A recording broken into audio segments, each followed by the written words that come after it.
Hello दोस्तों, good evening. आपका स्वागत है मेरी आज की क्लास में। आज हम स्टार्ट करेंगे यूनिट सेकंड जो है टीचिंग लर्निंग प्रोसेस। वैसे तो मैं कल पढ़ाने वाली थी, रोज एक क्लास लेती हूँ, लेकिन कल संडे है तो शायद कल टाइम ना लगे, तो मैं आज ही रिकॉर्ड करके कल अपलोड कर दूंगी। तो शुरू करते हैं टीचिंग लर्निंग प्रोसेस की क्लास। चलो सीखते हैं साथ में। सबसे पहले पढ़ेंगे शिक्षण, अधिगम, प्रक्रिया का उद्देश्य। उद्देश्य या ऑब्जेक्टिव, टीचिंग लर्निंग ऑब्जेक्टिव्स क्या क्या होते हैं। हम अगर कक्षा में पढ़ा रहे हैं, टीचिंग कर रहे हैं, तो हमारा उद्देश्य क्या होगा? इंपार्टिंग स्किल्स, बच्चों की स्किल डेवलप करना, ओके, उनमें वैल्यूज देना, उनके बिहेवियर में चेंज करना, ठीक है, फॉर्मेशन ऑफ एटीट्यूड, बच्चे का दृष्टिकोण बनाना, ओके, और ट्रांसमिशन ऑफ नॉलेज। तो एक टीचर का यही काम होता है कि वो बच्चे के पोटेंशियल को निकाले, उसे वो क्या सीख सकता है, उससे ज़्यादा उसे सिखाए, क्या, ट्रांसमिशन ऑफ नॉलेज, ओके। ये होता है उसका उद्देश्य। अब टाइप ऑफ टीचिंग प्रोसेस, ये तो आपने बहुत बार सुना होगा कि टीचिंग टू टाइप की होती है। एक तो बाइपोलर होती है और एक ट्राइपोलर, ओके, द्विध्रुवीय, और शायद हिंदी में शायद त्रिध्रुवीय कहते होंगे, ओके। ये तो एडम्स ने दिया है, और ये ट्राइपोलर किसने दिया है? John Dewey, okay. Bi B A से याद कर लेना, bipolar B Adams, tripolar John Dewey, तो अपने आप हो जाएगा। फिर इसमें क्या होता है? टीचर होता है और स्टूडेंट। बाइपोलर से मतलब समझ गए इसमें दो होते हैं, इसमें ट्राइपोलर से आप समझ गए तीन होते हैं। ये आपस में इंटरेक्ट करते हैं, टीचर स्टूडेंट से, स्टूडेंट अपने एनवायरमेंट या करिकुलम से, ओके। इसमें स्टूडेंट टीचर पर पूरी तरह डिपेंडेंट होता है, ये चाइल्ड सेंटर्ड नहीं होता, जॉन डीवी वाला चाइल्ड सेंटर्ड होता है, ओके।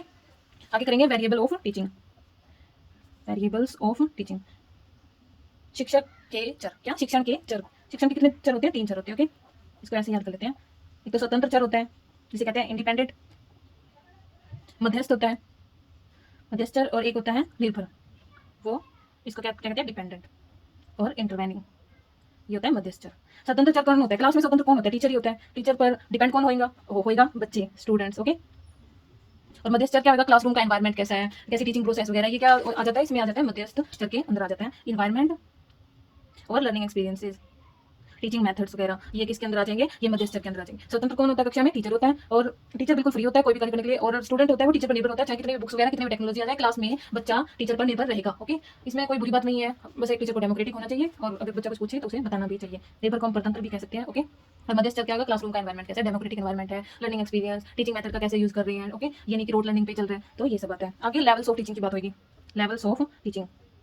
लेवल ऑफ टीचिंग को आप अब इसमें प्लीज हंसना मत, रम से याद कर लेना, ठीक है। रम तो आपको याद हो जाएगा, मुझे पीने का शौक नहीं, पीता हूँ गम बुलाने को, मुझे पढ़ने का शौक नहीं सीखता हूँ रम पिलाने को। तो लेवल्स ऑफ टीचिंग में क्या आ जाएगा? रम। लेवल्स ऑफ टीचिंग को याद कर लेना, रम, रम से आपको याद रहेगा। रम से ऐसे हो जाएगा RUM, ओके, ट्रायंगुलर बना लेंगे। एम से क्या होगा? सॉरी दिखाने, तो एम से हो जाएगा मेमोरी, यू से अंडरस्टैंडिंग, और आर से क्या हो जाएगा? Reflexive, okay, reflective. मेमोरी में क्या होता है? आप मेमोरी से समझ रहे होंगे, जब आप छोटे बच्चे थे तब आपके क्या हर चीज को याद करते थे, रट्टा लगाते थे, रोड लर्निंग होती थी, ठीक है, रोड लर्निंग। ये इसमें सोचने समझने की तो कोई शक्ति होती नहीं, बच्चा सिर्फ देखता है, जो टीचर ब्लैक बोर्ड पे लिखता है उसको याद कर लेता है, तो ये होता है लीस्ट थॉटफुल। अंडरस्टैंडिंग होता है, इसमें थोड़ा थॉटफुल आ जाता है, ओके। और रिफ्लेक्टिव में क्या होता है? Highest thoughtful. अब RUM ऐसे मत लिखना, RUM ऊपर से नीचे की तरफ आएगा ऐसे, ठीक है। रिफ्लेक्टिव, हाईएस्ट थॉटफुल, कि जीवन में कैसे कोई चीज को उतारे, कोई अगर हम कुछ काम कर रहे हैं उसको जीवन में कैसे यूज में लेके आए। तो एम से आप समझ गए, रिकॉल एंड रिकॉग्निशन, भाई याद करना है और उसको रट्टा लगाना है, इसमें कोई अंडरस्टैंडिंग लेवल नहीं होता। और अंडरस्टैंडिंग में क्या होता है? इनसाइट पर फोकस होता है, समझने पर फोकस होता है, ओके। और ये सबसे हाईएस्ट लेवल है, तो ये क्या है? क्रिटिकल, इसमें क्रिटिकल थिंकिंग लगाई जाती है, बच्चा आउट ऑफ बॉक्स सोचता है, ठीक है, प्रॉब्लम सॉल्व करने की सोचता है खुद से, तो ये हो जाएगा रिफ्लेक्टिव। अब आप समझ गए, रम, RUM, आर से शुरू करेंगे तो रिफ्लेक्टिव सबसे हाईएस्ट थॉटफुल, यू से अंडरस्टैंडिंग, ये थॉटफुल है, और एम से मेमोरी, रोट लर्निंग, जिसमें हम सिर्फ रट्टे लगाते हैं, जैसे हम छोटे थे कविताएं याद करते थे, वो सिर्फ हम रोट लर्निंग करते थे, हमें उनका मतलब नहीं पता था। अब क्लासरूम की बात होगी, तो मल्टी लेवल क्लासरूम होते हैं, ओके। क्लासरूम कितने होते हैं, किस टाइप के होते हैं? मल्टी लेवल टाइप के क्लासरूम होते हैं, अलग अलग टाइप के क्लासरूम होते हैं, जिसमें बच्चे कहाँ कहाँ से आते हैं? वेरियस बैकग्राउंड से आते हैं, वेरियस लर्निंग बैकग्राउंड से बच्चे आते हैं, ओके। डाइवर्स एथनिसिटी होती है, मतलब डाइवर्स कल्चर होता है बच्चों का, क्या होता है? अलग अलग कल्चर से आते हैं, लैंग्वेज भी अलग होती है, IQ लेवल भी अलग अलग होता है। अब एक क्लास में आप बैठे तो ये तो है नहीं कि सबका लेवल IQ लेवल सेम होगा, इंडिविजुअल डिफरेंसेस तो होंगे, कोई अलग बैकग्राउंड से आएगा, एनवायरमेंट अलग होगा उनका, कोई अलग कल्चर सोसाइटी से आएगा, किसी की लैंग्वेज कोई भी फर्स्ट लैंग्वेज जरूरी नहीं है कि जैसे नॉर्थ इंडिया की तो लगभग हिंदी होती है, लेकिन साउथ साइड में किसी की मलयालम, किसी की कोई भी लैंग्वेज हो सकती है, जैसे तमिल वगैरह, सबकी फर्स्ट लैंग्वेज अलग अलग हो सकती है, ओके। IQ लेवल किसी का 35 से 50 हो सकता है, किसी का 120 प्लस भी हो सकता है, किसी का 90 to 110 हो सकता है, किसी का 90 एवरेज हो सकता है, तो अलग अलग लेवल के ये मतलब बच्चों में देखे जाते हैं। तो इससे क्या होता है? इंडिविजुअल डिफरेंसेस आ जाते हैं मल्टी लेवल क्लासरूम में। आगे पढ़ेंगे फेजेस ऑफ टीचिंग, कि टीचिंग के चरण क्या है, चरण, शिक्षण के क्या चरण है। अब कोई भी टीचिंग करने से पहले ना, पहले आपको मैं लिख के दे देती हूँ, प्रीएक्टिव, ठीक है, इंटरेक्टिव, पोस्ट एक्टिव, ये तो तीन फेज हो गए।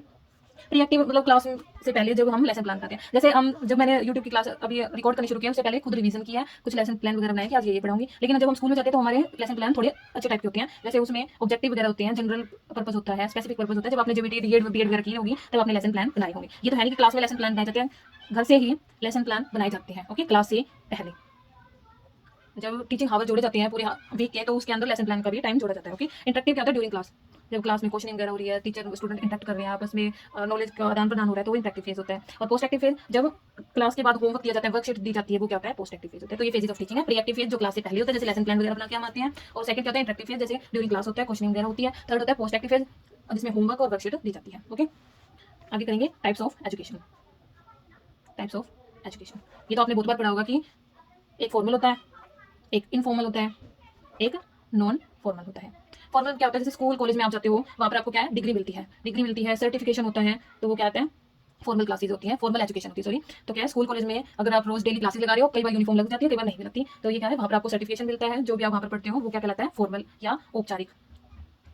और इनफॉर्मल क्या होता है, जब आप अपने आसपास से फ्रेंड से कुछ सीखते हैं, जैसे आप रास्ते में जा रहे हो और किसी का एक्सीडेंट हुआ और वहाँ पे बात हो रही है कि इसने हेलमेट नहीं पहना था इसलिए इसके ज़्यादा चोट लगी, तो आप वहाँ से क्या सीख के आओगे कि हेलमेट पहनना कितना जरूरी है। तो अब उसके लिए आपको कोई सर्टिफिकेशन नहीं दिया जाएगा, no certification. Okay, no certification, इसके लिए कोई क्वालिफिकेशन नहीं है, नो क्वालिफिकेशन। ये नहीं है कि आप कहीं जाके कहो कि मेरी इतनी क्वालिफिकेशन है, आज मैंने इतना सीखा कि हेलमेट पहनना कितना जरूरी है। जब आप आसपास के एनवायरमेंट से, अपने फ्रेंड से, अपने पेरेंट्स से, लाइफ से कुछ सीखते हैं, तो वो इनफॉर्मल होता है। ओके, इसमें कोई सर्टिफिकेशन नहीं दिया जाता, इसको क्या कहते हैं, अनौपचारिक। ये आगे है गैर औपचारिक।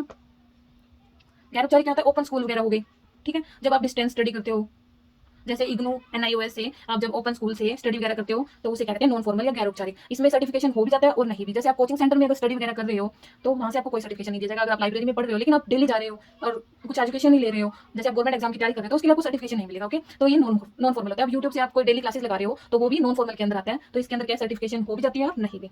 ओके, आगे नेक्स्ट पेज पे इसके आगे लर्निंग भी कर लेते हैं, छोटी क्लास हुई है अभी। लर्निंग लर्निंग क्या होता है, relatively permanent change in behaviour. जब आपके बिहेवियर में लगभग परमानेंट स्थायी परिवर्तन आ जाता है, तो उसे लर्निंग कहते हैं। लर्निंग यानी अधिगम, सीखना। तो क्या है लर्निंग, क्या है, sorry, relatively permanent change in behaviour is called learning, ठीक है। और लर्निंग के बाद हम ये जानेंगे कि लर्निंग कहाँ होती है। लर्निंग कहीं भी हो सकती है, यूट्यूब पर हो सकती है, घर पर हो सकती है, बाहर हो सकती है। लर्निंग क्या है, हम हमेशा कुछ ना कुछ सीखते रहें, ये आपको पता ही है, ये जीवन भर चलेगी, ये एक सामाजिक प्रक्रिया है। ओके, लर्निंग के कुछ एस्पेक्ट्स होते हैं, एस्पेक्ट्स ऑफ लर्निंग। जो ब्लूम टैक्सोनॉमी है वो यही है, क्या है, एस्पेक्ट्स ऑफ लर्निंग। ओके, इसको हम कैप से याद करते हैं, aspects of learning. Okay, hand, heart और head. CAP cap, psychomotor.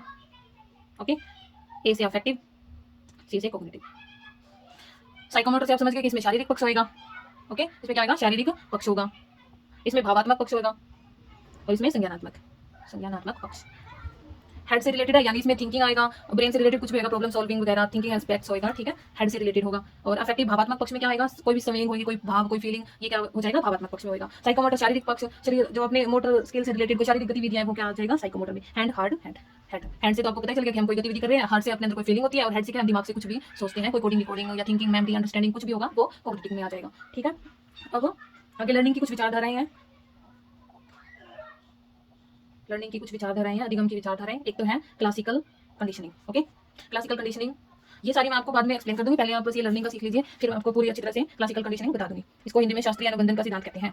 Classical conditioning को क्या कहते हैं, शास्त्रीय अनुबंधन का सिद्धांत। ये थोड़े से बहुत सारे सेम है, तो थोड़ी याद करना मुश्किल हो जाती है। तो क्लासिकल कल है इसमें लास्ट में, पावलव ऐसे कुछ राइमिंग हो रही है ना, तो इसको ऐसे याद कर देना, इवॉन पावलव ने दिया था क्लासिकल पावलव। ओके, आगे क्या है, ऑपरेंट कंडीशनिंग।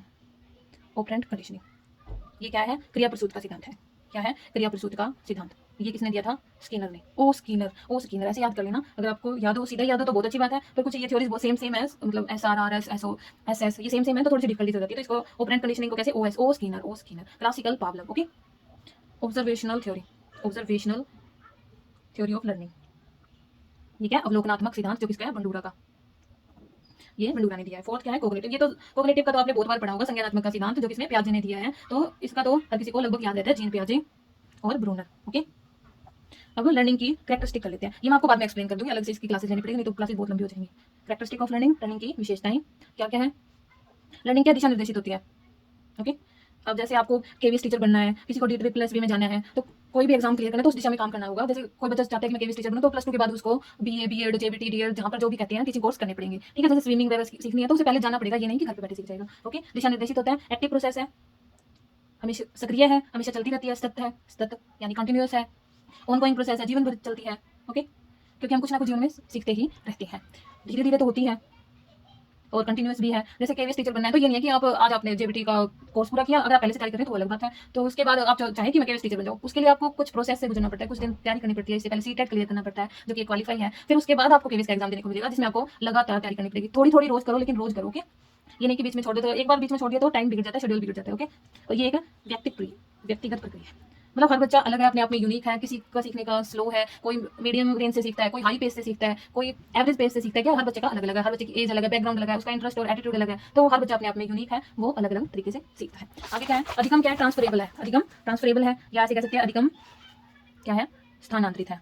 स्थानांतरित है, इसमें क्या है, पॉजिटिव ट्रांसफर भी हो जाता है, नेगेटिव ट्रांसफर भी होता है और जीरो ट्रांसफर भी होता है। थॉर्नडाइक ने कहा है कि एक काम में सीखा हुआ कार्य दूसरी सिचुएशन में काम आ सकता है। जैसे अगर आपने कोई राइटिंग वगैरह सीखी है, जैसे आप लिखना सीखते हैं, तो धीरे धीरे वो आपको और चीज़ों में भी काम आ जाती है। जैसे आप रोटी बनाना सीखते हो तो धीरे धीरे आपको वो पैशन बन जाए, फिर आप होटल मैनेजमेंट में वहाँ पर अगर शेफ के रूप में काम करते हो तो वो हर चीज़ आपको दूसरी सिचुएशन में भी काम आती है। तो बच्चे का एक सीखा हुआ काम दूसरी जगह काम आ जाता है। ओके, ये पॉजिटिव ट्रांसफर होता है। वैसे तो पॉजिटिव ट्रांसफर क्या होता है, जब एक जगह सीखा काम दूसरी जगह काम आए, दूसरी सिचुएशन में काम आए, ठीक है। नेगेटिव क्या है, जब एक सीखा काम दूसरे में प्रॉब्लम डाले, एक सीखा काम दूसरे में प्रॉब्लम डाले।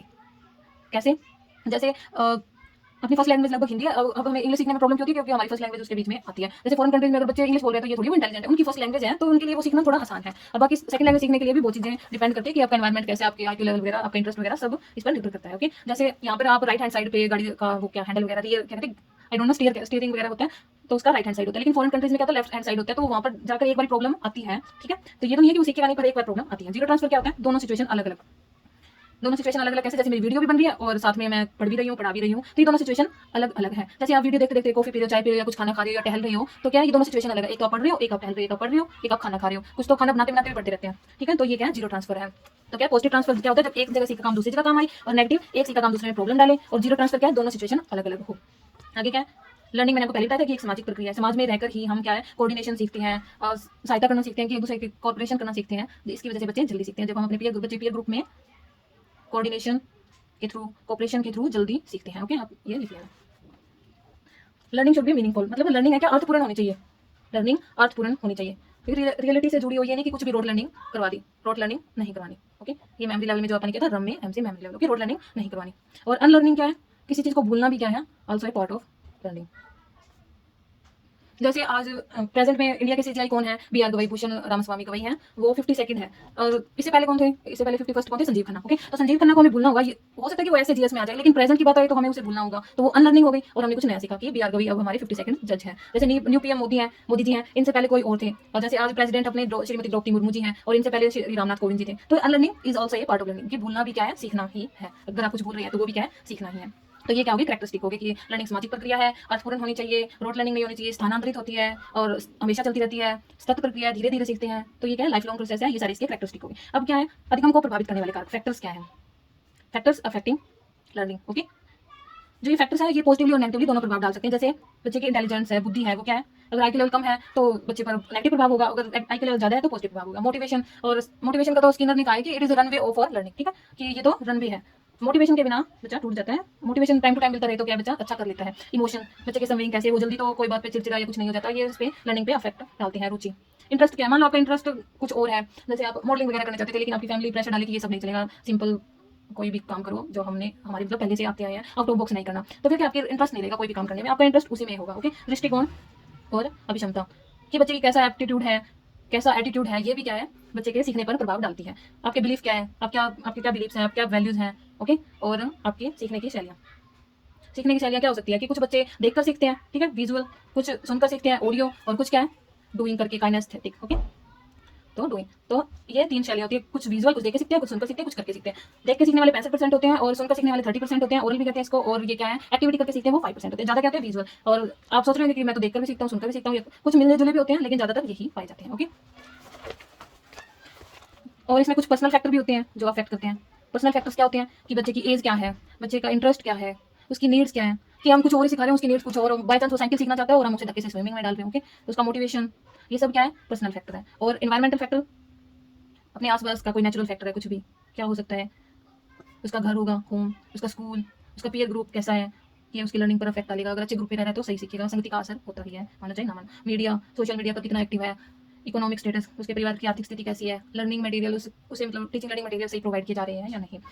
और एटीट्यूड और एप्टीट्यूड में आपको मैं डिफरेंसेस बता देती हूँ, क्योंकि इसमें थोड़ी सी कंफ्यूजन बनी रहती है। मनोवृत्ति, दृष्टिकोण, दृष्टिकोण से आप जल्दी समझाओगे, दृष्टिकोण से आपको पता चल जाएगा कि आपकी दूसरे एक नजरिया कैसा है, how you see the world, आप दुनिया को कैसे देखते हो, ठीक है, how you see the world, कि उसके बिलीव्स कैसे हैं, वैल्यू कैसे हैं, सबके दृष्टिकोण अलग अलग होते हैं, सबके बिलीफ अलग अलग होते हैं। तो ये होता है एटीट्यूड। एप्टीट्यूड क्या होता है, ability to learn, ability to learn skills, कि आपके अंदर क्षमता कितनी है कुछ भी सीखने की, एप्टीट्यूड कितनी है, कि म्यूजिक का एप्टीट्यूड आप में है या नहीं। जैसे अरिजीत सिंह के अंदर म्यूजिक का एप्टीट्यूड है, उनकी आवाज बहुत अच्छी है। जैसे उदित नारायण के बेटे का, आदित्य नारायण की आवाज बहुत अच्छी है, फेमस ना होना या होना अलग बात है, उनकी सॉन्ग काफी अच्छे मैंने सुने हैं, उनकी आवाज मेरे को काफी अच्छी लगती है। इनेट एबिलिटी है कि अपने पेरेंट्स से आ जाना बच्चे में, ये इनेट एबिलिटी है। जैसे हिमांशी मैम है, हिमांशी मैम ने सीडीपी की दुनिया में थोड़ा सा अलग ही लेवल का सारा कुछ मतलब कर दिया है, तो उनके अंदर क्या है, टीचिंग एप्टीट्यूड है, ओके।